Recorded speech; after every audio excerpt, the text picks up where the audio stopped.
আর আমাদের central government তাকে ধন্যবাদ এবং স্বাগত জানাই এবং আমাদের ত্রিপুরাবাসীকে বাজেট নিয়ে আরো অবগত হওয়ার জন্য আমি অনুরোধ করব।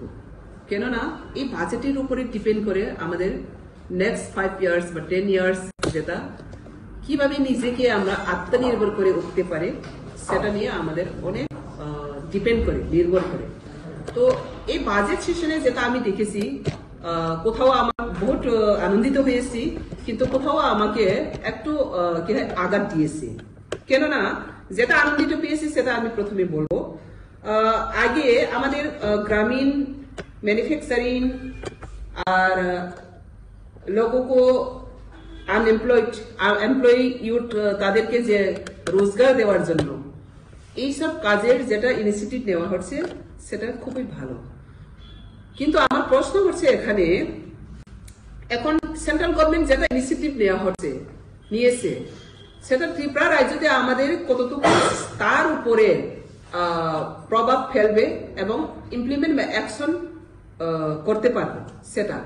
তো আজকে আমি এই বাজেট অধিবেশনে যেটা লিখেছি, মহিলাদের ইউথের জন্য আলাদা করে আত্মনির্ভর করার জন্য, নিজেকে সেলফ রিলায়েন্ট করার জন্য বাজেট পেশ করা হচ্ছে এবং দেশের বিভিন্ন সেক্টরে ডেভেলপমেন্ট করার জন্য আগে থেকে আরো বেশি জোরদার দেওয়া হচ্ছে।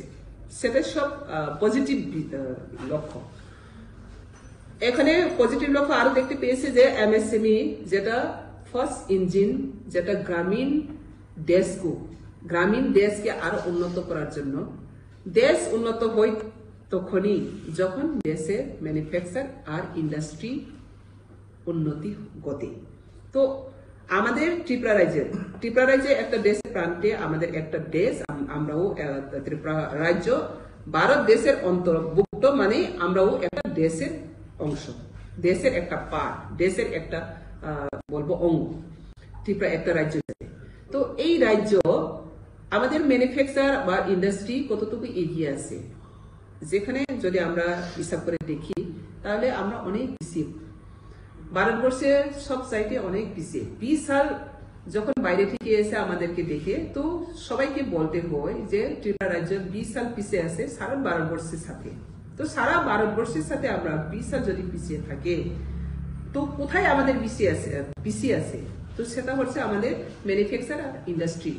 তো যেখানে আমাদের ম্যানুফ্যাকচারিং, সার্ভিসিং, ইন্ডাস্ট্রি কমই হয়, সেখানে আমাদের ইকোনমিক ডেভেলপমেন্ট আর আনএমপ্লয় বেশি সংখ্যক বাড়ে। তো দেশের আনএমপ্লয় সংখ্যক অনেক বেশি, তার মধ্যেও ত্রিপুরা রাজ্যের সংখ্যা দিক দিয়ে দেখি তাহলে এখানে আনএমপ্লয় একদম মেজর সেক্টরে দাঁড়িয়েছে। তো কারণটা কি? এখানে আমাদের ইন্ডাস্ট্রি নেই, এখানে আমাদের ম্যানুফ্যাকচার তুলনামূলক নেই।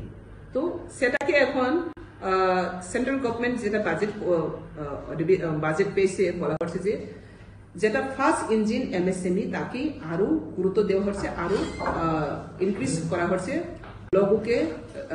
মানুষকে আরো উন্নত করার জন্য। আগে 5 crore তো সেখানে লোন দেওয়া হতো কোনো আপনার ক্ষেত্রে।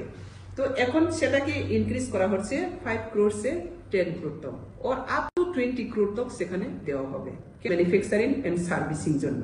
তো এখন কথা হচ্ছে এটা, আমাদের এখানে এমএসএমই সব রাজ্যতে একটা অফিস আছে, সেন্ট্রালে এমএসএমই। তো এই এমএসএমই থ্রু আমাদের রাজ্যবাসী কতটুকু আমাদেরকে ইকোনমিক স্বাবলম্বী করার জন্য বা করে তোলার জন্য, আর এমএসএমই থ্রু আমরা আয়ত্ত করতে পারছি, সেটা আমাদের দেখার বিষয়। যেটা ফার্স্ট ইঞ্জিন লোগোকে ডেভেলপমেন্ট করার জন্য।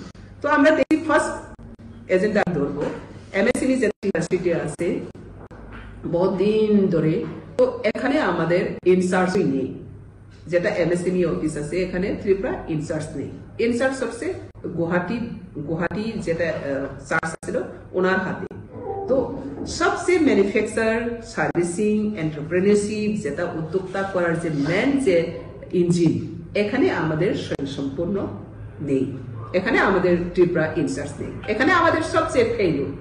কিন্তু কেন ফেইলুর? আমাদের ত্রিপুরা কি সেটা ত্রিপুরা রাজ্য বা আমাদের সরকার বা আমরা ত্রিপুরাবাসী কি ম্যানুফ্যাকচার, সার্ভিসিং, এন্টারপ্রেনারশিপ গঠন হোক, তার চাবিকাঠি সেটা সেন্ট্রাল এখানে বসে আছে, তাকে কি আমরা আরো জোরদার করে তার থেকে পাওয়ার কি আমরা কখনো কি বলবো চেষ্টা করছি না? যদি চেষ্টা করতো তাহলে এখানে ত্রিপুরা রাজ্যে একটা সবচেয়ে পিছিয়ে পড়া রাজ্য, সেটা ইনচার্জ গুয়াহাটিওয়ালা হতেই পারে না। ত্রিপুরা রাজ্য মুখ্যমন্ত্রী যদি গুয়াহাটি চার্জ থাকে, তো এটা কি ত্রিপুরা রাজ্যে একটা চেহারা হবে?